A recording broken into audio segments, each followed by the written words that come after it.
In these unprecedented times, even the most mundane tasks confound, but hard work, ingenuity, and an overarching willingness to give it a shot once again prevail as WOOF rises to meet an unparalleled challenge. Join us, if you will, for the genesis of a 2020 auction theme. Okay, auction team. Looks like we've been caught with our pants down on this whole pandemic thing. But now is the time to put on our big girl pants and do what we have to do to make this auction happen. We've got to move the whole thing online. Yes, I think this may have been just the kick in the pants we've needed to make us take advantage of an internet audience. It's going to take a little work getting people to think of COVID-safe items to donate, but I think it's doable. Well, I kind of had ants in my pants while we were trying to choose the needed software, but not to sound like too much of a smarty pants, I think we've got this. Would have been a lot easier if we had more reliable pandemic info from the start. I've been expecting to see Trump's pants on fire any day now. Well, we've got to get around that. Just put our pants on one leg at a time. Charm the pants off everyone to get them to participate. Yeah, we just need to look on the bright side. We don't want to seem like we're flying by the seat of our pants, so just keep your pants on. Why? What? Why? Why do we need to keep our pants on? Isn't having the option to wear or not to wear pants really one of the few perks of this situation? Yeah. I mean, looking on the bright side is having the first pants optional WOOF auction. Yep. And such is history. So put your pants on or take your pants off, but plan to join us online Sunday, October 18 through Saturday, October 24 for open bidding, and then join us that Saturday for the live Zoom finale. Meanwhile, don't forget that the deadline for donations is October 4. As we enter this brave new world of online auctions, we do so with the added satisfaction that no one will ever know just who wears the pants in our congregation. And that is a very UU concept.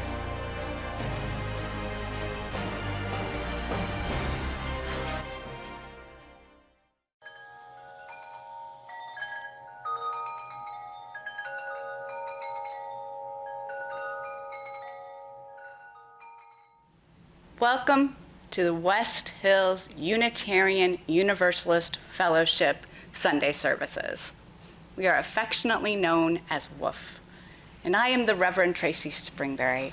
I use the pronouns she and her, and it is my great privilege to serve this justice-seeking congregation as minister. Whoever you are, however you are, whoever you love, you are welcome here with us. However you are feeling in this most surreal election season, you are welcome here. No matter the ways that you are coping with these challenging times, you are welcome with us today. This morning, we are participating in a special service created by the Unitarian Universal Association's UU the Vote program. And we have been participating in UU the Vote in our own ways. We wrote 2,700 postcards to voters telling them how to vote and make sure that their registration wasn't purged from the polls. We wrote to the Board of Governors of the U.S. Post Office, asking them to make sure the mail would work during this important election. And we have started calling voters, making sure that they're registered in the last moments in their state, and making sure that they know how to vote safely. The National UU the Vote campaign has mobilized hundreds of congregations and contacted nearly 1 million voters in order to ensure that people can vote safely.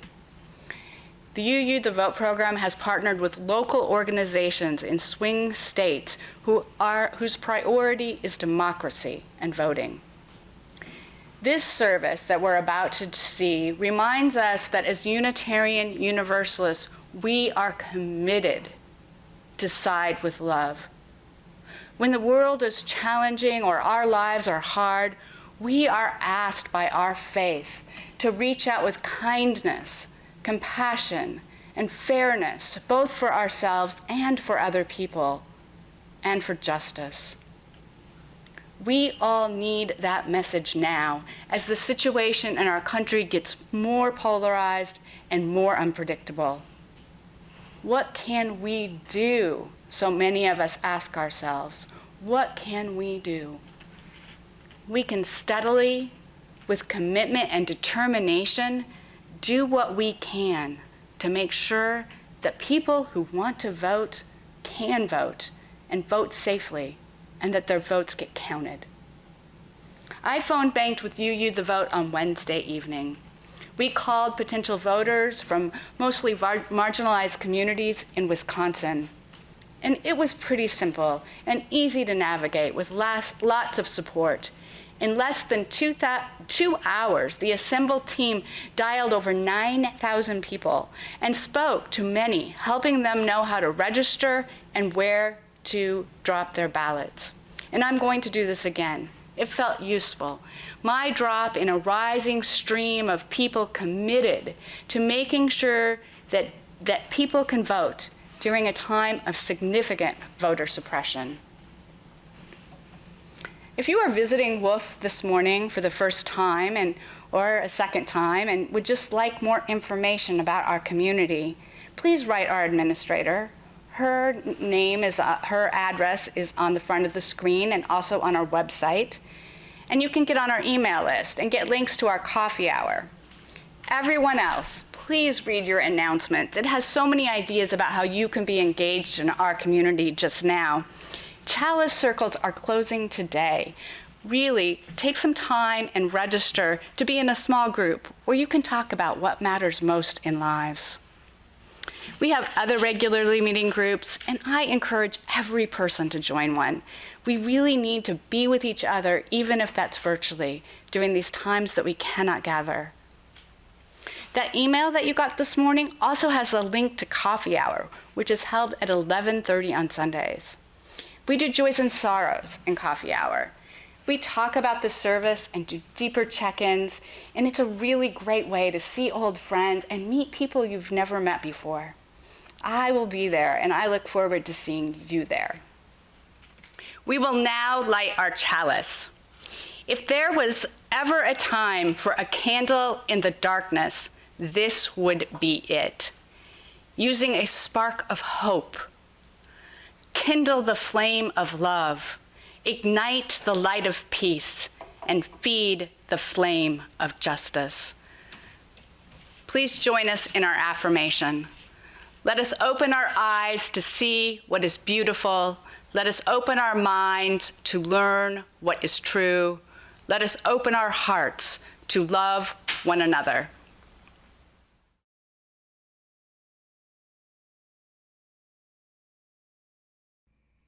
Please join me in singing hymn number 131, Love Will Guide Us.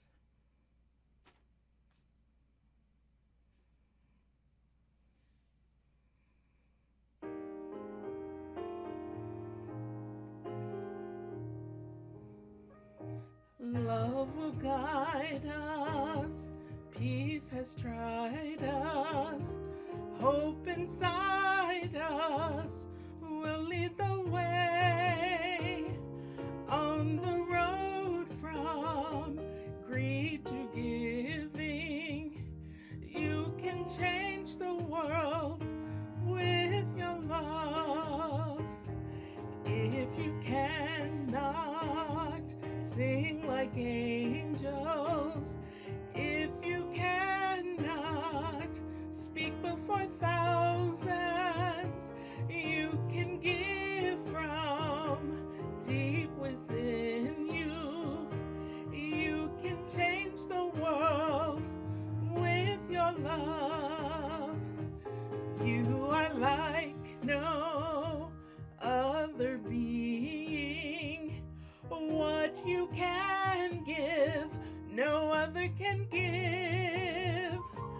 To the future of our present precious children, to the future of the world where we live. Love will guide us, peace has tried us, hope inside us will lead the way on the road from greed to giving. You can change the world with your love.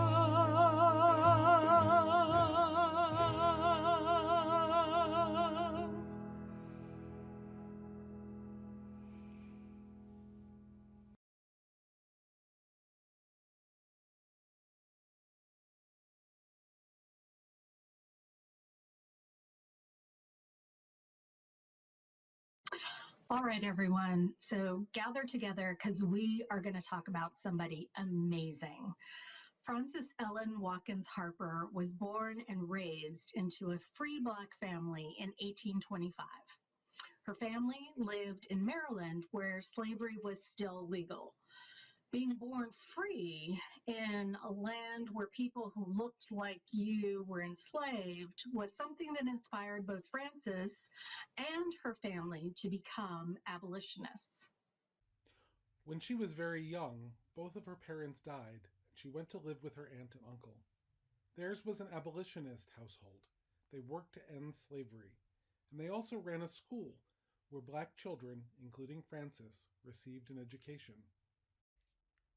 While still a young teen, she went to work as a housekeeper and seamstress in the household of a Baltimore bookstore owner.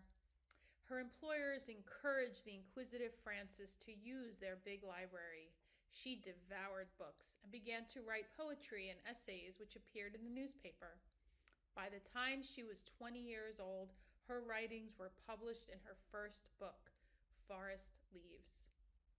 In 1850, Congress passed a law that allowed slave catchers to kidnap, enslave, and sell free Black people in states where slavery was legal.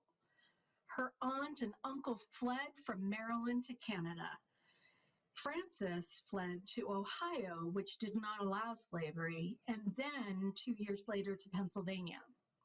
In Pennsylvania, she became involved in the Underground Railroad, a movement that helped people escaping from slavery.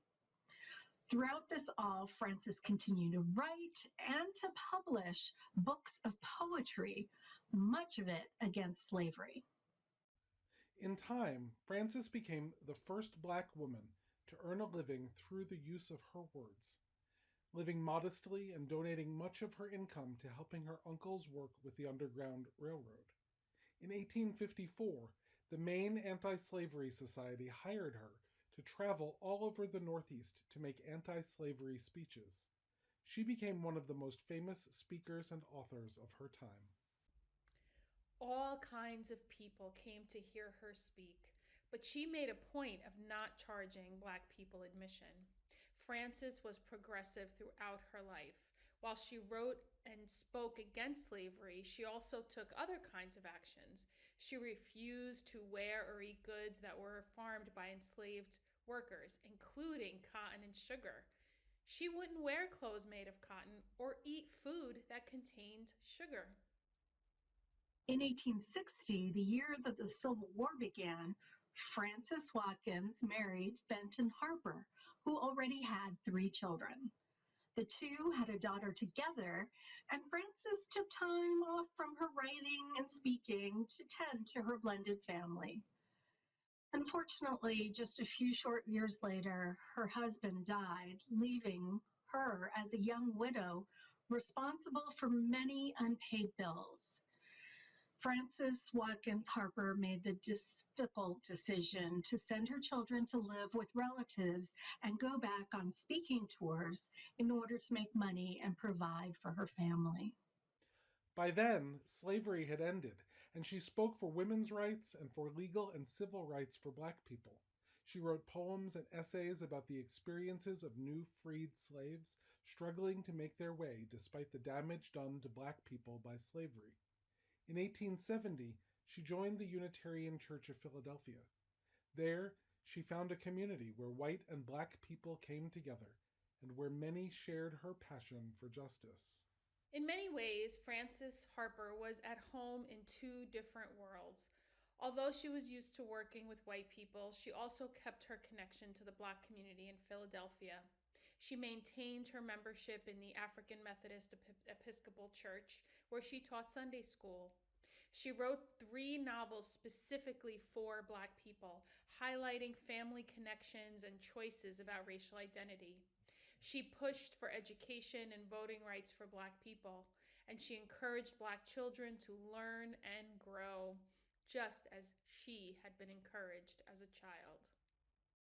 During her long life, as you have heard, Frances Ellen Watkins Harper offered her voice, her words, her money, her labor, and most importantly, her love to the work of justice making for her people. She used her voice and her privilege as an educated free Black woman to raise awareness of the plight of Black people in the United States after the Civil War. We honor her memory and her place among our Unitarian Universalist ancestors.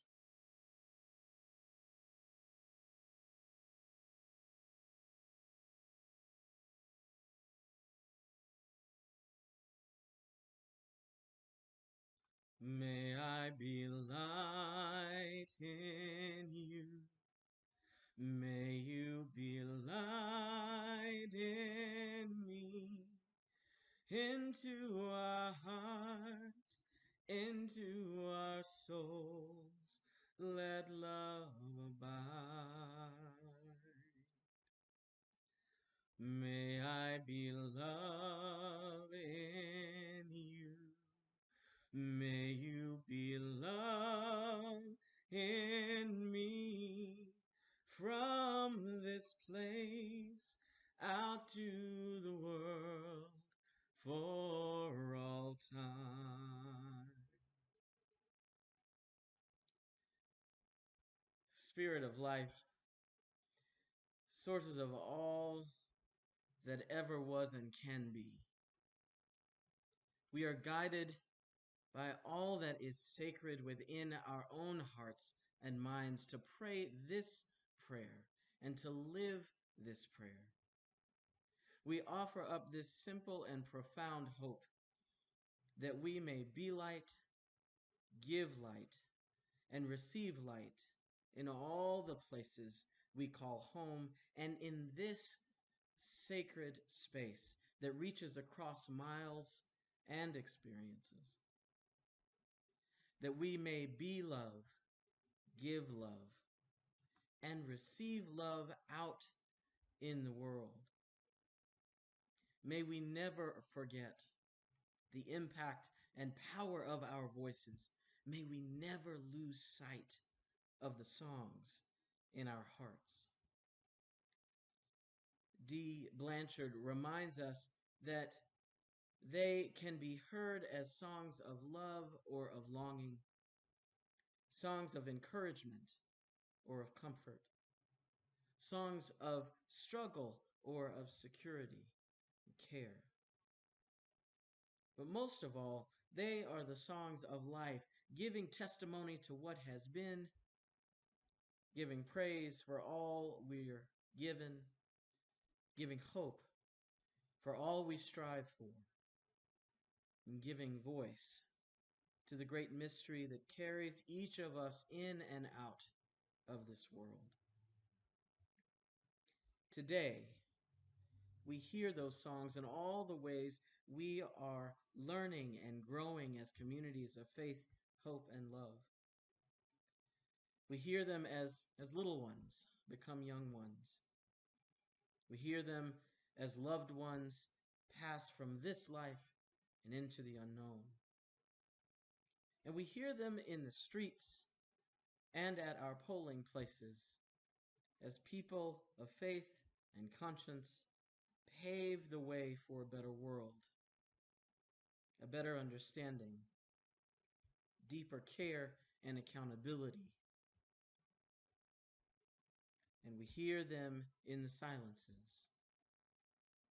A deep awareness that there are those among us as yet unheard and unaccounted for. May we never, ever forget the impact and the power of our voices.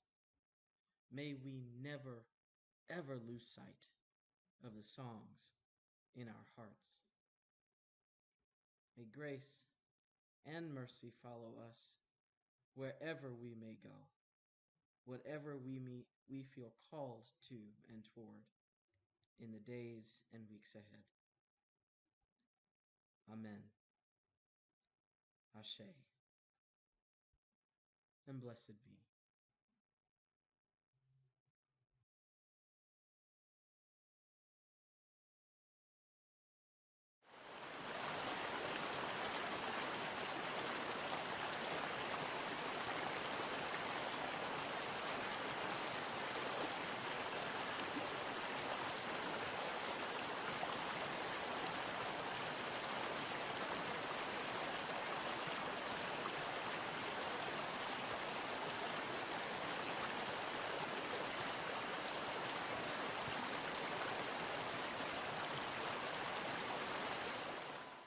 The river is flowing, flowing and growing. The river is flowing down to the sea.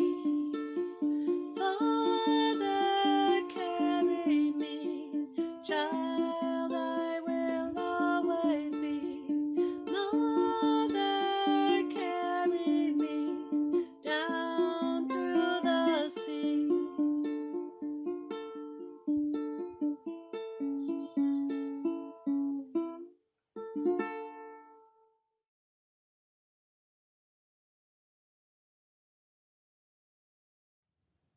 I was 13 years old when I became a Unitarian Universalist. I was raised in this faith, but I was 13 when I claimed it as my own. It was a Sunday afternoon, and I was waiting for my parents to finish their committee meetings after service. All the other kids had left, and I was bored. I wandered into the visitor's corner, and a little red wallet card caught my eye. It said in bold letters on the front, "What do Unitarian Universalists believe?"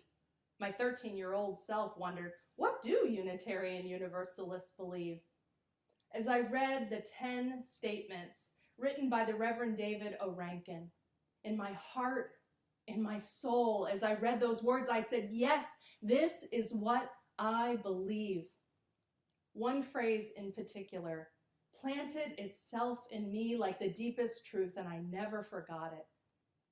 We believe in the motive force of love. It was in that moment when I knew that this was my religion. I start with this story to ground the work of UU the Vote in our theology, which is its foundation and its inspiration. This year marks the 250th anniversary of what we celebrate as the beginning of universalism in the United States. It was on September 30th, 1770, that Universalist John Murray preached his first sermon on this continent. And the truth that I read in that little red wallet card, the truth I've never forgotten, is the message of universalism. 250 years ago, in the context of religious notions of God rooted in punishment, damnation, and the division of humanity between worthy and unworthy, saved and damned, the idea of universal salvation, that God's love is unconditional, that no one is cast out, and that salvation is not individual but collective, was radical and liberating. Universalism proclaimed that humanity was bound together in a common destiny, and that love is the thread that binds each of us to the other and everyone to creation. Universalists believe that God is love. They also believed in hell. They just believed that it existed here and now on the earth. The great Universalist preacher Hosea Ballou was clear about how politicians and those in power used fear, stoked fear, to protect their greed and corruption and self-interest, and he knew the suffering that resulted from that. Rather than speak of theology in terms of speculative notions of God, Ballou spoke of it in terms of human experience here and now and our relationships to each other. A society that lives out the motive force of love would be one that fosters joy and liberation and thriving for all people. This is the highest calling of our faith as Unitarian Universalists, to live out, defend, and embrace this motive force of love in our lives, in our actions, in our commitments, and in our society. This is why UU the Vote says vote love. Today, in our context, we are witnessing the emboldening and authorization of ideologies rooted not in love and interdependence, but in domination, authoritarianism, and dehumanization. And just to be clear, this is not new. It has a long and deadly history on this continent, going back more than 400 years. And yes, even our Universalist ancestors came from that same lineage of Christian European conquest and limited the vision of universalism only to white society, a limit that we are still trying to redeem ourselves from. It is dehumanization that creates systems that put children in cages, that deny health care to our transgender siblings, that allow police violence and the murder of Black people to continue unabated and without accountability. Dehumanization that allows triage protocols that devalue the lives of disabled people and that lead to systemic divestment from communities, the resources from housing to education, healthcare to jobs, and the criminalization of poverty. Just as Hosea Ballou named it, the tool of dehumanization, its propaganda, is fear. Propaganda that tells us to fear our neighbor, that we are not family and kin, but enemies. This is the exact opposite of our theology of universalism that tells us that we have a common destiny and we are connected to one another in love. This is why UU the Vote says vote love, defeat hate. And while the forces of dehumanization and domination have always been a part of U.S. history, so too have been those who have resisted and organized for the values of dignity, equity, humanity, and love. These days are heartbreaking, they're infuriating, and they're frightening. On days when I lose my own strength, I turn to the words of Alice Walker, who reminds us, we remember our ancestors because it is an easy thing to forget, that we are not the first to suffer, rebel, fight, love, and die. The grace with which we embrace life in spite of the pain and the sorrow is always a measure of what has gone before us. We remember our ancestors, theological, familial, and in movement. We remember Francis, Ellen Watkins Harper, Hosea Ballou, John Brown, Sitting Bull, Ida B. Wells, Dr. King, Anne Braden, and so many more whose names history does not remember. Those who struggled and risked and fought and loved for the principles of justice, equity, liberty. This is why in UU the Vote, we say vote love, we say defeat hate, because dear ones, we are on a precipice. Every single one of our most deeply held values is on the line right now. The current powers in government are showing in everything they do that the inherent worth and dignity of so many immigrants, Black people, disabled folks, trans and queer people does not matter to them. Human agency, interdependence, the democratic process are being disrupted and defiled daily. It is a radical act of faith to not only continue to believe in all of our cherished principles, but to demand them by speaking out, taking risks, organizing, leveraging our resources, and building networks of solidarity and power to protect one another and these values. We are on a precipice, and our actions right now will affect whether we have a chance to continue to bring our bold values forward, to rebuild, expand, and strengthen our democracy, to confront police violence, to upend racial inequity, to change divestment from communities, and make moves to protect the climate. Now is the time to draw on the grace, the courage, and the strength of all those who went before, to widen our comfort zones, and to do all we can to vote, love, and defeat hate. If you haven't taken any form of action yet, sign up for a shift with UU the Vote. I can tell you that it's fun. And if you've written postcards to voters, but you feel nervous about phone banking, do it with your fellow UUs. And if you've been all in with UU the Vote from the beginning, keep it up and start planning for how you will show up and organize after November 3rd. Because democracy will not be restored in one election. It's been under systemic attack for decades, and justice will not roll down like waters in one election. Voting matters. It's absolutely critical, but it is not the end. It is just one piece of the long haul work of organizing for a future where all are free and where all can thrive.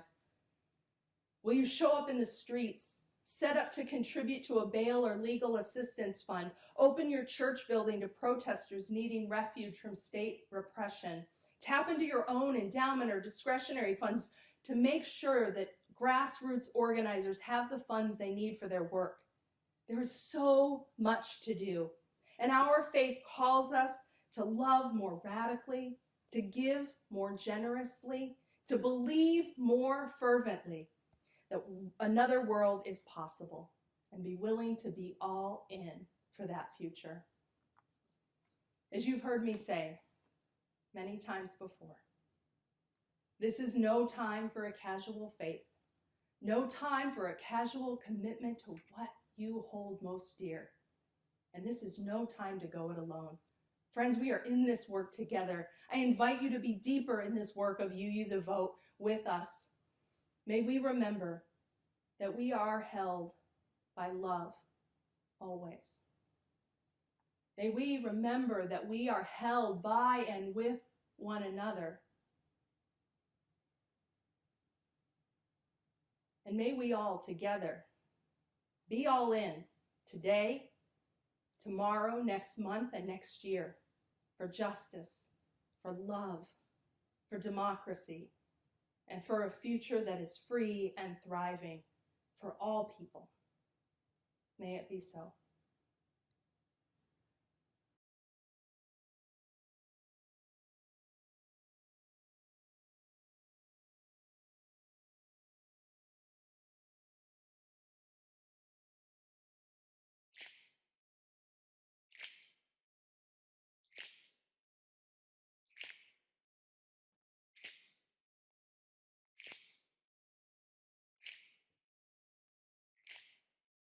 We shall be known by the company we keep, by the ones who circle round to tend these vibes.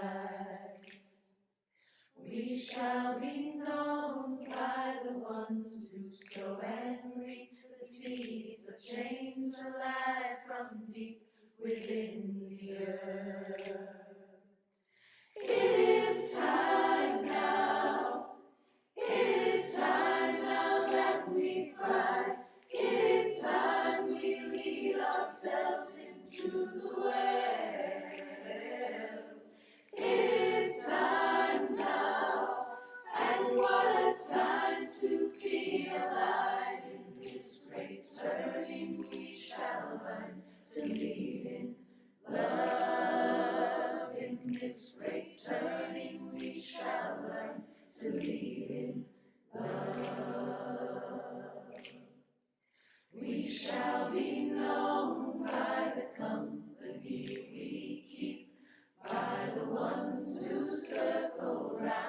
to tend these vines.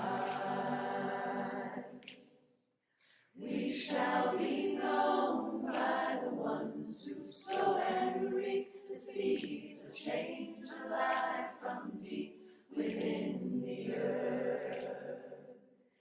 It is time now. It is time now that we thrive. It is time we lead ourselves into the well. It is time now, and what a time to be alive. In this great turning we shall learn to lead in love. In this great turning we shall learn to lead in love. In this great turning we shall learn to lead in love. In this great turning we shall learn to lead in love.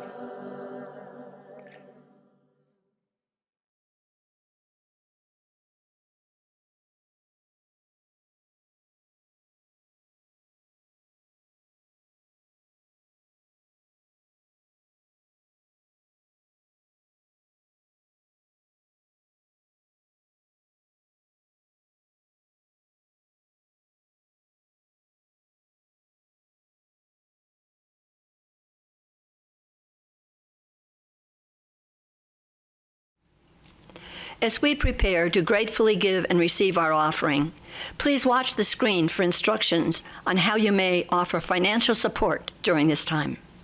For other gifts or to become more involved in our community, you may join the discussion online at 11:30 and contact us via email, web, or phone.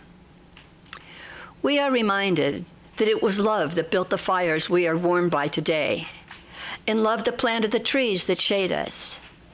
Wolf exists because of the generous spirit and commitment of those who came before us, as our future health depends on the dedication and commitment of those here now. Whether you show your love with a monetary offering or other gifts, you have to share. We are grateful. Let us speak together our affirmation of gratitude and giving. Let us be grateful when we are able to give, for many do not have that privilege. Let us be grateful for all those who share their gifts with us, for we are enriched by their giving. And let us be grateful even for our needs, so that we may learn from the generosity of others.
Hi, I'm Nicole Presley, National Organizer of You the Vote, and I'm so honored to be a part of You the Vote and a part of this special worship service.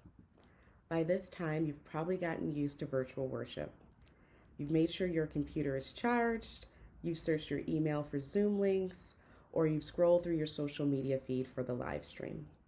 But from whatever platform you're entering worship today, you are in sacred space. Getting here was not easy. Remember the spring? Remember, many of us had to learn new skills and to stretch ourselves and maybe our internet speed to continue to gather with our beloved faith community. We learned Zoom, we downloaded apps, and we reached out for help to be with one another. Transformation is always a stretch, and we need to bring that same energy to this year's election. In the past few months, I have witnessed amazing things from all of you. We created a goal to reach out to 1 million voters, and we are almost there. We stretched ourselves. We stretched ourselves to get on another Zoom call, to learn to text voters, phone bank, and send postcards. We learned how to be vulnerable and have critical conversations with members of our communities. UUs, we are not just a faith community that believes another world is possible, but we are a community that is willing to act to make that world a reality. We have a legacy of showing up, and we know that our victories are never guaranteed, and we know that those victories are never won by those in power ceding it willingly. The people imagined it, the people demanded it, and we, the people, gathered to make it so. In all of our movements, the stakes were high. But instead of mobilizing out of the fear of defeat, we have organized out of a sacred calling to build a world that we know is possible. That is why nonpartisan work is not just important, but is absolutely revolutionary. We come together to learn, to create, and to put into practice ways of being towards our collective liberation. That is our victory. And as the chant goes, I believe that we will win. I believe that together, through sacred and sustained work, now and beyond November, we can call forth a world that moves towards our collective liberation.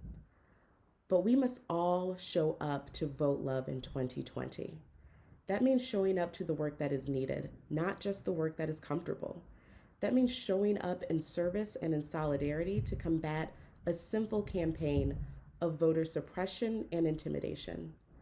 That means recognizing that white supremacy and capitalism are the technologies through which political agency and democracy are stripped from marginalized communities.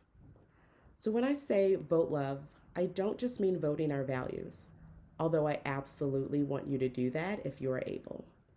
I don't just mean showing up to voter contact work, even though I absolutely want everyone to join into this work. I mean centering the oppressed, working to free them all, to defend Black lives, to fight for climate justice and healthcare for all, for reproductive justice, and for safe and thriving schools and communities.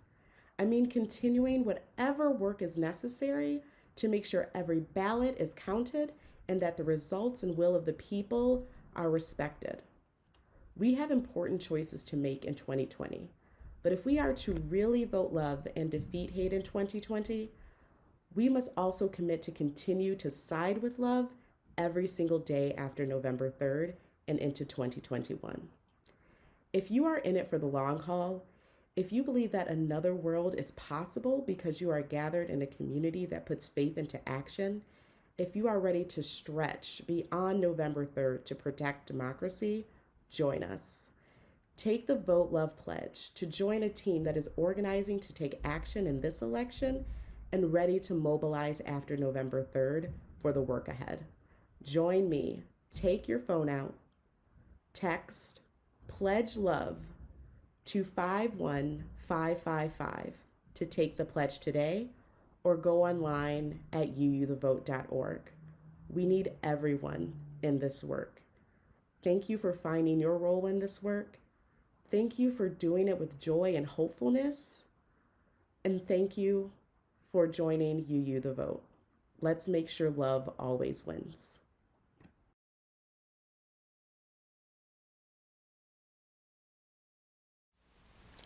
On Wednesday evening, I participated in a UU the Vote sponsored phone bank, making calls to give voting information to Black and Latino voters in northern Wisconsin.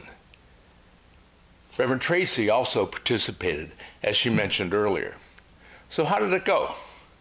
Well, first, it was pretty cool to participate with 120 plus other UUs in the attendee list from all over the country. Plus, the partner organization that UU the Vote chose, Wisconsin Voices, seemed to be really a perfect choice. I found that doing social justice with local allies and with people with whom you share values makes for work that you feel good about even before you start. The training in using the system was done in a larger group first, then in small breakout sessions. In each breakout group, there were real people to help with specific issues, and you could also stay logged in to that room and come back to those helpers if you encounter problems. That's really an important difference that I've seen from other phone banks that I've recently experienced. And no surprise, there were technical problems. Personally, I had a lot of trouble signing on.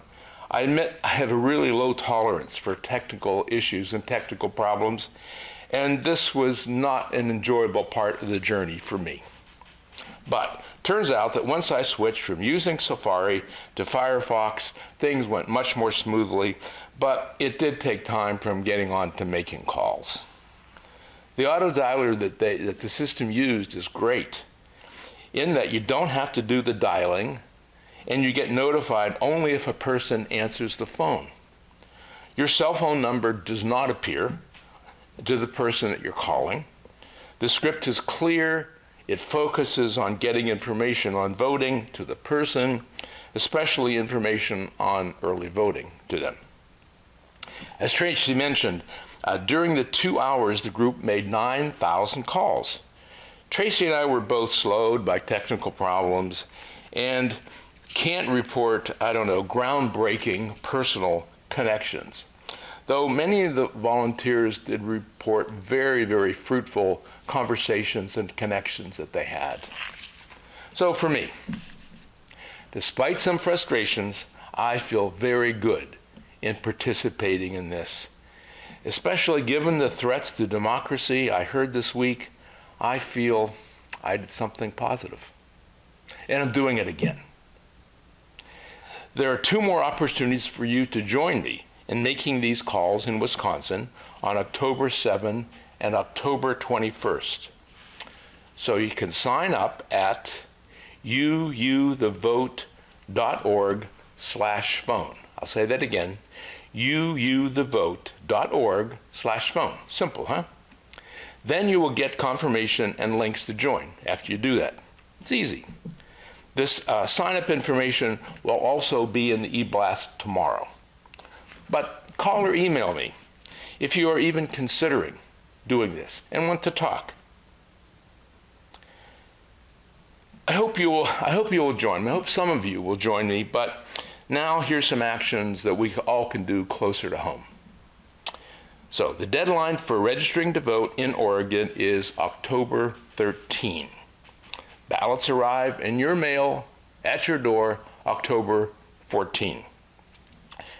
And please mail your ballot as soon as you can after receiving it.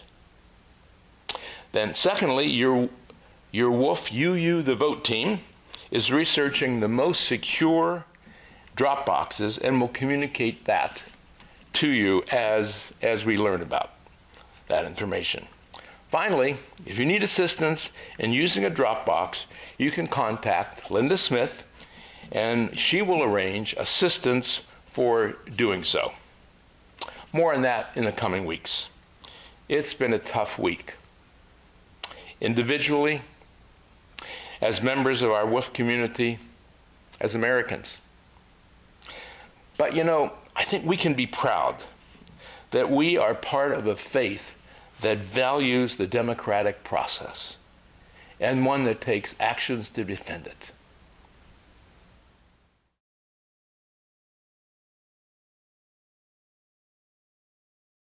Please join me in hymn number 1017, Building a New Way.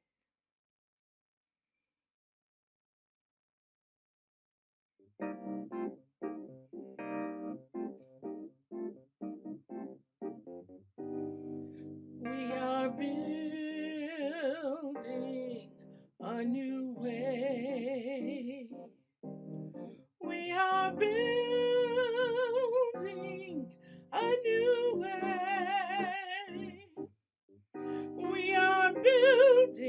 a new way, feeling stronger every day. We are building a new way. We are working to be free. We are working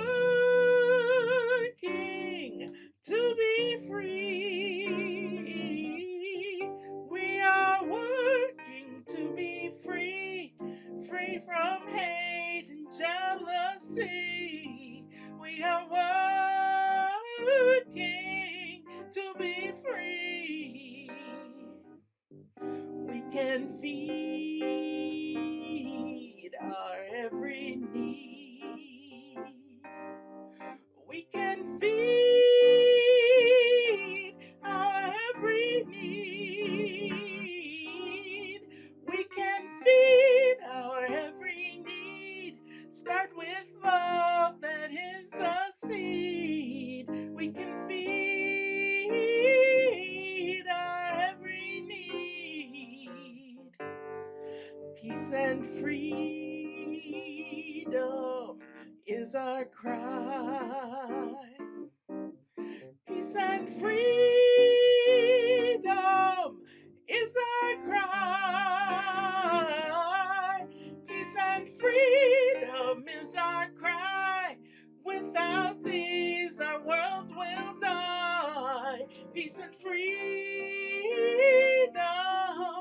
is our cry.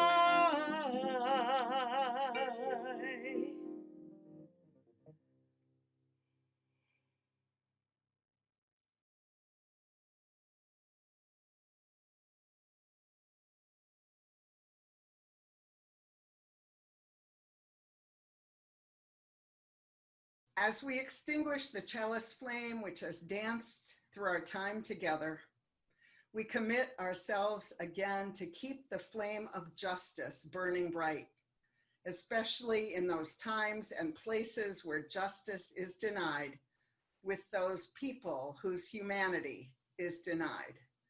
And never will we extinguish the flame that burns in our communities, the flame of love, the flame that burns in our hearts, our minds, our spirits, and our bodies, the flame that burns in our care for one another in our communities.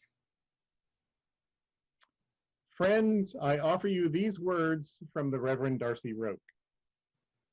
There is too much hardship in this world to not find joy every day. There is too much injustice in this world to not right the balance every day. There is too much pain in this world to not heal every day. Each of us ministers to a weary world. Let us go forth now and do that which calls us to make this world more loving, more compassionate, and more filled with the grace of divine presence every day. Every day. Every day.